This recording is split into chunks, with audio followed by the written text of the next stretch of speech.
आपने कभी सोचा है कि आखिर श्री नरेंद्र मोदी जी वर्ल्ड के इतने रिस्पेक्टेड पर्सन क्यों है? हाँ भाई हाँ। तो चलो आज हम बात करते हैं पिछले 5 सालों में मोदी जी के 5 जलवों के बारे में। तो वीडियो को शुरू करने से पहले ठोक दीजिए, 5,000 लौटे दिख जाना चाहिए। तो ये बात है 2016 की, जब जम्मू कश्मीर के सीमा से लगे उड़ी सेक्टर में आतंकियों ने भारतीय सेना पर हमला किया और इस हमले में 19 भारतीय जवान शहीद हो गए। और तब हमारी सरकार ने सेना के अधिकारियों के साथ मिलकर एक प्लान तैयार किया जो कि ऑपरेशन बंदर के नाम से जाना गया। दरअसल इस ऑपरेशन के तहत 29 सितंबर को हमारे भारतीय सेना और पैरा कमांडो दोनों ने मिलकर रात 12:30 बजे से लेकर सुबह 4:30 बजे तक पाकिस्तान के 38 आतंकियों का सफाया किया। और हैरानी की बात यह है कि इस ऑपरेशन में हमारे एक भी सोल्जर को कुछ नहीं हुआ और ये सब हमारे प्रधानमंत्री श्री नरेंद्र मोदी जी के अंडर में हुआ।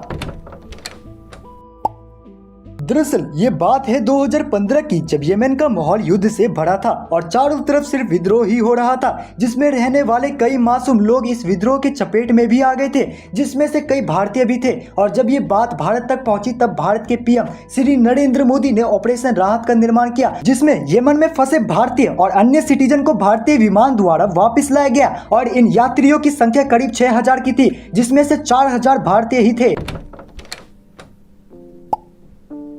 वैसे इसके बारे में अधिक से अधिक लोग जानते होंगे कि इंटरनेशनल योग दिवस की शुरुआत हमारे भारत से हुई थी, लेकिन कैसे? तो सुनो, ये बात है 2014 की, जब श्री नरेंद्र मोदी जी यूएन की सभा के सामने योगा के लिए अपनी बात सबके समक्ष प्रस्तुत किए थे। और तब भारत के इस प्रस्ताव को 175 देशों का समर्थन भी मिला था। और तब से ही 21 जून को इंटरनेशनल योगा दिवस के रूप से माना जाने लगा। और साथ ही साथ तब पूरी दुनिया के सामने भारत का नाम भी काफी ऊंचा हो गया। जहां 2014 में जब आधार कार्ड की संख्या 50% से भी कम थी, वहीं आज भारत में 95% से भी ज्यादा लोगों ने आधार कार्ड लिंक करवा रखी है।